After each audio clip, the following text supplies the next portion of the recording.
5 के फंडे के विनिंग सीरीज 30 में मिलते हैं। First question, consider the following statements. 1, voluntary sex work is not illegal, और दूसरा है रनिंग ब्रॉथेल इज अनलॉफुल।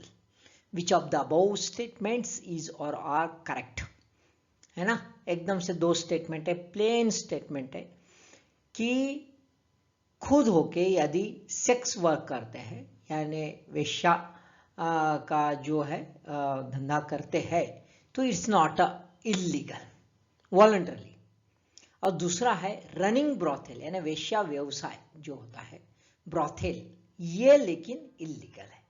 2 हम स्टेटमेंट दिखते हैं, है ना। तो थोड़ा सा कंफ्यूजिंग भी लगता है, बराबर है, ठीक है। आप क्लिक करो, मैं क्लिक करता हूं, आपने आंसर क्लिक किया, पढ़ा है आपने, बराबर है। चलो okay, so answer is C, both are correct, दोनों करेक्ट है। दोनों थोड़ा कॉन्ट्राडिक्टरी लगते हैं लेकिन दोनों करेक्ट है ना। कैसे है, चलो देख लेते क्या न्यूज है। दोस्तों न्यूज है, Supreme Court recognises sex work as a profession. Sex work ये प्रोफेशन डिक्लेयर कर दिया है, लेकिन रेफरेंस जो है आर्टिकल 21 का यहां पे लिया है ना, right to a dignified life, इस ढंग से सुप्रीम कोर्ट ने लिया है। एक्चुअली प्रोफेशन बोला तो आर्टिकल 19 में ये चाहिए था, लेकिन यहां पे रेफर किया है क्योंकि मुद्दा थोड़ा अलग था। अब देखो क्या है, वो कहते हैं सुप्रीम कोर्ट के कुछ ऑब्जर्वेशन से जजमेंट के वक्त। पहला है, sex workers are entitled to equal protection of the law, है ना। कानून का देखने का नजरिया जो है ना, पर्सपेक्टिव जो है उनके प्रति भी सरीका रहे, सेम रहे, हैविंग इक्वल प्रोटेक्शन, है ना। सेक्स वर्कर्स यानी भाई कोई तो भी क्राइम ऐसा ना रहे। ये criminal law must be apply equally in all cases. अब फोकस है कब, तो एज और कंसेंट, ये 2 एलिमेंट ले लिया, एज और कंसेंट। एज यानी एडल्ट हो और विथ कंसेंट यदि सेक्स वर्क है तो it is not a illegal, है ना। That means police cannot take any criminal action against the adult sex worker participating with consent. तो 2 वर्ड बहुत इंपॉर्टेंट, एज और कंसेंट, और ये 2 कीवर्ड्स के आधार पर ही जो है सुप्रीम कोर्ट ने अपना जजमेंट दिया कि sex work, voluntarily sex work is not illegal. दूसरा और खास बात है, बहुत ही मतलब हिस्टोरिकल जजमेंट है ये। A child of a sex worker यानी सेक्स वर्कर का child should not be separated from the mother merely on the ground that she is in the sex trade। गलत है भाई, उसके लिए आप गवर्नमेंट ने एनजीओ के साथ जो इन टैंडम वर्क करना चाहिए, उनका सुधार के लिए, उनके रिहैबिलिटेशन के लिए, ये सब चीज़ें करना चाहिए। लेकिन उन माँ से यदि बच्चा अलग कर दिया जाए तो जो ये है इश्यूज जो है जिसका केयर टेकिंग का वो आ सकता है। Basic protection of human decency and dignity extend to sex workers and their children. देखो कितना important, basic protection of human decency and dignity, इस कॉन्टेक्स्ट में उन्होंने ये ऊपर का स्टेटमेंट दे दिया, जजमेंट दे दिया। If a minor is found living in brothel, अब ब्रॉथेल में यदि माइनर मिल गया है और विद अ सेक्स वर्कर, तो इसका मतलब ये नहीं समझो कि वो उसका ट्रैफिकिंग हो गया, ऐसा नहीं। आपको है तो उसका जो है मेडिकल चेकअप हो जाए, और मेडिकल चेकअप के थ्रू ही आप डिसीजन लो। तुरंत भाई वो बच्ची दिखी, छोटी बच्ची दिखी तो तुरंत ऐसा, ये डिसीजन गलत है, क्योंकि वो अपने माँ बाप के साथ भी रह सकती है ना। अब खास बात है कि यदि सेक्स वर्कर्स यदि कोई विक्टिमाइज होते हैं सेक्सुअल असल्ट से, तो उनको जो है तुरंत फैसिलिटीज हो जाए और तुरंत उनका प्रोटेक्शन भी हो जाए। तो ये एक सारी दुनिया में जो है ये एक अलग प्रकार का ह्यूमन का नया डायमेंशन देखने को मिल रहा है, उसमें ये जजमेंट जो है बहुत ही हिस्टोरिकल है। Second question, which of the following is or are Pacific island Nations. नीचे दिए गए कौन से पैसिफिक आइलैंड नेशंस है, इनको पैसिफिक नेशंस भी कहा जाता है ना। सोलोमन आइलैंड्स, दूसरा वानुताओ, तीसरा है ग्रेनाडा और चौथा है किरिबाती। तो कौन से है देख लेते हैं। क्लिक किया आपने, मैं क्लिक कर रहा हूं। ओके,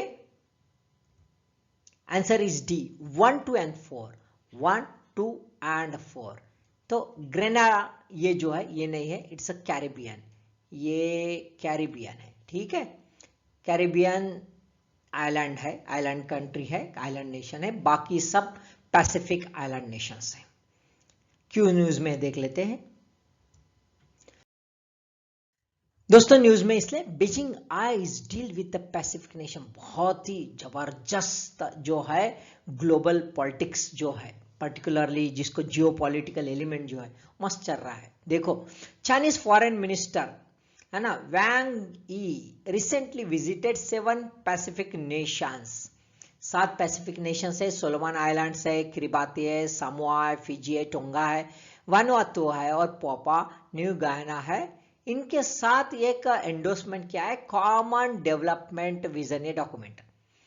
अब चाइना चाहता है कि जो 10 स्मॉल पैसिफिक नेशंस है, अब छोटे छोटे हैं लेकिन फिर भी चाइना उनके ऊपर फोकस कर रहा है। टाइटल भी बड़ा मस्त है, कॉमन डेवलपमेंट विजन।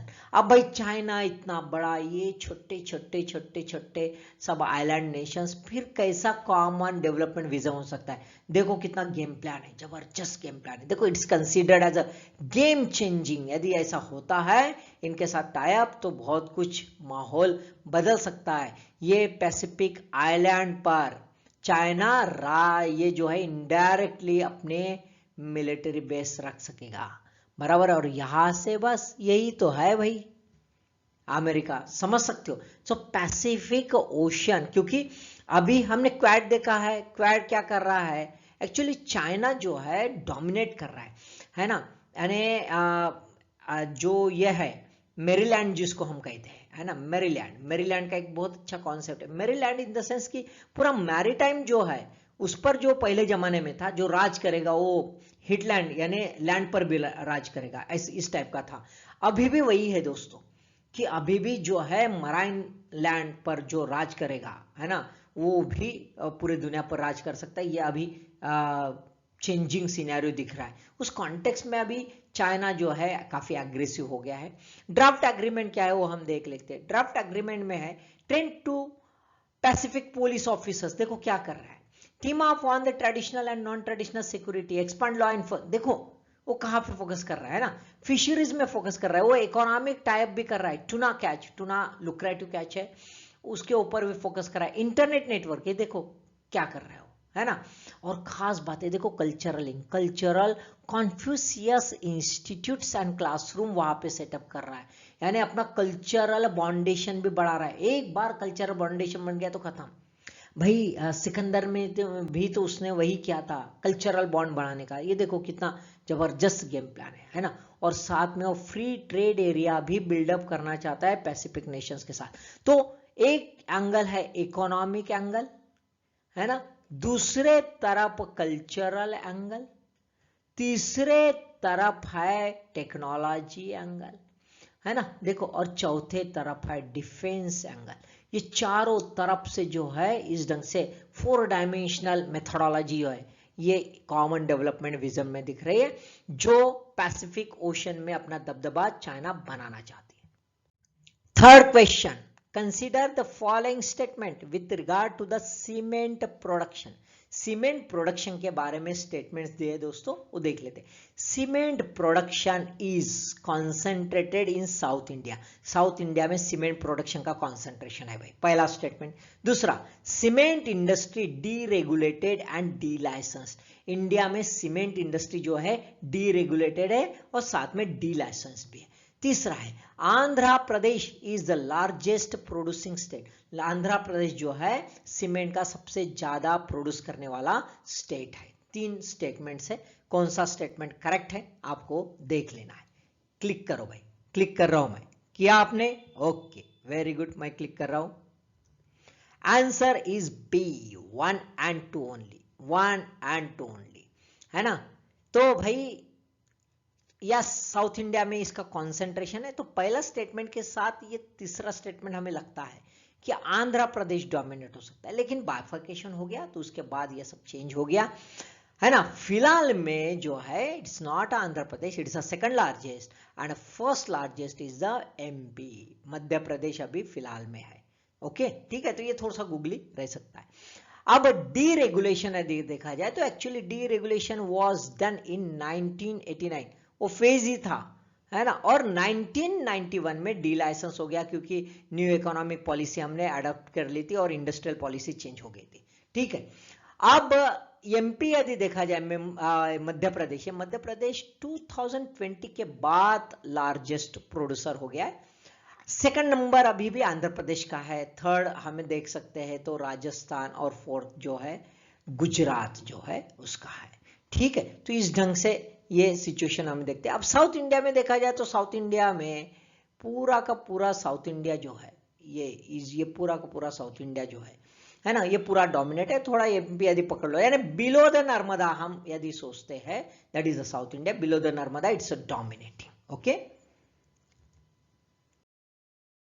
देखो दोस्तों न्यूज में क्या है, cement is the next target in the war against the inflation. अभी भाई सीमेंट वॉर चल रहा है भाई, है ना, तो सीमेंट वॉर किस ढंग से, क्योंकि सीमेंट भी काफी महंगा हो रहा है, सीमेंट इन्फ्लेशन बढ़ रहा है, उसको चेकआउट करना बहुत जरूरी है। इसलिए गवर्नमेंट ने कैबिनेट सेक्रेटरी राजीव गोयबा जो है इनके अध्यक्ष में समिति बनाई, एक कमेटी जो है, ये कमेटी देखेगी कि भाई क्या मेजर है। अभी देखो खास बात है, what is the major problem of the cement price right, it's not because of some sort of the demand और द एनीथिंग, ये है chain, that is a logistic chain, logistic issue इसका है, यानी सप्लाई का प्रॉब्लम है। South में तो होता है भाई, नॉर्थ में ये साइड में ये साइड में ये साइड में जाएगा कैसा भाई, तो ये प्लान बनाया, सोचा है कि भाई ये साउथ इंडिया का जितना भी है ये एरिया से यहां से यहां से यहां से ये जाएगा यहाँ पे हल्दिया पोर्ट तक,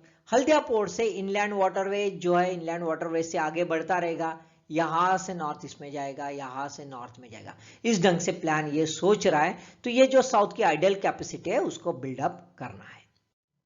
fourth question, recently it is predicted that India's palm oil import could drop heavily। Question है कि इंडिया का जो पाम ऑयल इंपोर्ट है वो कम होने वाला है, जबरदस्त ड्रॉप होने वाला है। Reason, because one, global palm oil production disturbed due to Russia Ukraine war, Russia Ukraine war के वजह से वर्ल्ड का जो है पाम ऑयल प्रोडक्शन उसमें गड़बड़ी आ गई भाई। दूसरा, Indonesia put heavy restriction on palm oil export, Indonesia जो है अपना पाम ऑयल एक्सपोर्ट करने नहीं दे रहा, काफी रेस्ट्रिक्शंस लगा दिए हैं। तीसरा, India allowed duty free import of soya oil and sunflower oil, India ने जो है सोया ऑयल और सनफ्लावर ऑयल, पाम ऑयल नहीं, सोया ऑयल और सनफ्लावर ऑयल को ड्यूटी फ्री इंपोर्ट कर दिया है, तो ऑब्वियसली हुए। और फोर्थ है record production of palm oil in India, India में ही रिकॉर्ड प्रोडक्शन हो गया है पाम ऑयल का। सो 4 स्टेटमेंट है। ओके, क्लिक करें, देखो करेक्ट कोड में क्या है, करेक्ट कोड में सिर्फ 2 ही देखना है भाई, है ना, 1 and 2, 2 and 3, 1 2 3 एंड ऑल 4 ऐसा तो दिख नहीं रहा, तो अभी देख लो, क्लिक किया आपने, मैं क्लिक कर रहा हूं। Okay, answer is C, 2 and 3, 2 and 3, यानी ग्लोबल जो है भाई ऑयल प्रोडक्शन डिस्टर्ब नहीं हो गया, रशिया यूक्रेन वॉर से कोई पाम ऑयल का कोई लेना देना नहीं, क्योंकि पाम ऑयल जो है ये साउथ ईस्ट एशियन कंट्रीज में ज्यादा होता है, तो उसका अभी दूर दूर तक कोई लेना देना नहीं, प्रोडक्शन से लेना देना। हाँ, ऑब्वियसली कोई एक्सपोर्ट या सप्लाई चेन से हो सकता है, लेकिन प्रोडक्शन से नहीं, पहला तो कट हो गया। चौथा है रिकॉर्ड प्रोडक्शन, इंडिया में पाम ऑयल के लिए एक्सपेरिमेंट किए जा रहे हैं, पर्टिकुलरली साउथ में किए जा रहे हैं, लेकिन रिकॉर्ड प्रोडक्शन अभी फिलहाल में नहीं, कोई न्यूज में नहीं है। ओके, अब बचा यही इंडोनेशिया, क्योंकि Indonesia is a largest exporter of palm oil. अब ये जो है इन्होंने रिस्ट्रिक्शंस लगा दिए, ऑब्वियसली इसके वजह से इंडिया में पाम ऑयल कम आएगा, बराबर है, तो ये एक इशू है, कुड ड्रॉप हेवीली, बहुत कम आ जाए। दूसरा है कि भाई इंडिया ज्यादा से ज्यादा पाम ऑयल इंपोर्ट करता था, अब इसने रेस्ट्रिक्शंस लगा दिए तो इश्यू हो गया, इसलिए इंडिया अल्टरनेटिव्स ढूंढ रहा है।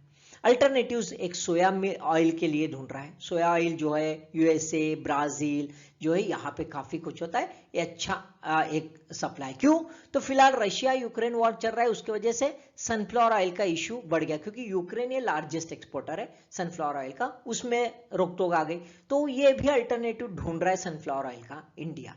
अब ऐसे सिचुएशन में हमने ड्यूटी फ्री इंपोर्ट कर दिया है, तो ट्रेडर्स दुनिया से कैसे भी ला सकते हैं सस्ते इसमें, तो ऑब्वियसली ये दोनों सस्ता हो जाएगा, तो पाम ऑयल के ऊपर अपने आप जो है वार हो जाएगा।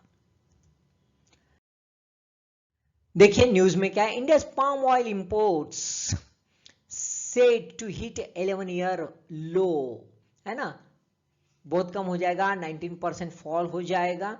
सोया ऑयल जो है वो जंप करेगा 57%, और खास बात है कि इसके वजह से मलेशियन पाम ऑयल पर काफी प्रेशर आ जाएगा, उसके प्राइसेस पर उनको अपने प्राइसेस घटाने पड़ेंगे। यूएस जो है सोया ऑयल फ्यूचर्स प्राइसेस, इसको काफी कुछ सपोर्ट होने वाला है। Then the last question, according to the World Economic Forum report recently publish, अभी जस्ट पब्लिश किया, which sectoral investment can yield a triple dividend. World Economic Forum जो कहां पे है, कहां पे है, कहां पे चल रहा है भाई, वर्ल्ड इकोनॉमिक फोरम का एनुअल ये, यस एग्जैक्टली, पिछले वक्त देखा होगा आपने, डावोस, है ना, ठीक है, स्विट्जरलैंड में चल रहा है, वहां पे उन्होंने अपना रिपोर्ट पब्लिश किया और कहा है कि भाई ऐसा एक सेक्टर है जिसमें यदि आप इन्वेस्टमेंट करते हो तो ट्रिपल में डिविडेंड मिल जाता है, ट्रिपल में फायदा होता है, यानी जबरदस्त इनपुट आउटपुट रेशियो है। तो क्या है ना, सोशल इंफ्रास्ट्रक्चर, सॉफ्टवेयर, टूरिज्म, क्या है देख ले, क्लिक करें, चलो क्लिक किया आपने, very good, answer is a social, है ना। लॉजिकली क्या लगता है, चलो भाई इंफ्रास्ट्रक्चर में जम से होगा, सॉफ्टवेयर में तो होगा ही, टूरिज्म में भी जम से, सोशल, देखो सबसे ज्यादा यदि डिविडेंड दे रहा है सोशल सेक्टर डिविडेंड दे रहा है, तो सोशल सेक्टर है ना कौन सा भाई, तो सोशल सेक्टर है ना एजुकेशन, हेल्थ, है ना, ये है, बाकी जो सर्विसेज होते हैं सोशल सर्विसेज, ऑनलाइन ऑफलाइन, वो सब, ये बहुत इंपॉर्टेंट है। अब खास बात देखो कि भाई वर्ल्ड इकोनॉमिक फोरम कह रहा है कि इस पर फोकस करो भाई, इसमें काफी कुछ अच्छा डिविडेंड दे रहा है। अब ये कहां से लाया, क्या लाया, देख लेते हैं। देखो भाई क्या है कि यूएस इकोनॉमी का मॉडल है ये, सोशल जॉब क्रिएशन, उसमें इन्वेस्टमेंट करो, education, health and care job, इसमें ट्रिपल डिविडेंड, यानी अमेरिका इसके ऊपर फोकस कर रही है ना। इससे क्या फायदा होगा, इकोनॉमिक एक्टिविटी बूस्ट हो जाएगी, दूसरा है जीडीपी मस्त हो जाएगा भाई, तीसरा है एम्प्लॉयमेंट, इसमें इनपुट आउटपुट रेशियो जो है employment versus input ratio investment का, वो बहुत ही अच्छा है, जबरदस्त है। साथ में रियल वेजेस, बहुत इंपॉर्टेंट, वर्चुअल नहीं, रियल वेजेस बढ़ जाएंगे, नोशनल या नॉमिनल नहीं, और सोशल मोबिलिटी होंगी, भाई देखो चेहरे कैसे खिलखिला रहे, है ना, एक जो है एज पीपल है और साथ में कुछ इश्यूज है, और एक हेल्थ वर्कर है, she is supporting and both are in a positive mode, ये इंपॉर्टेंट है। तो पॉजिटिविटी, सोशल पॉजिटिविटी आएंगी, बाउंडेशन बढ़ेगा, रियल वेजेस बढ़ेंगे, सोशल मोबिलिटी बढ़ेगी, एम्प्लॉयमेंट जनरेशन होगा, that means it is a win win situation, है ना। तो लेकिन हमने भी, इंडिया ने ये सोचना चाहिए, India must have to focus on these social job issues. So दोस्तों 5 क्वेश्चंस आपने देख लिए, thank you, all the best.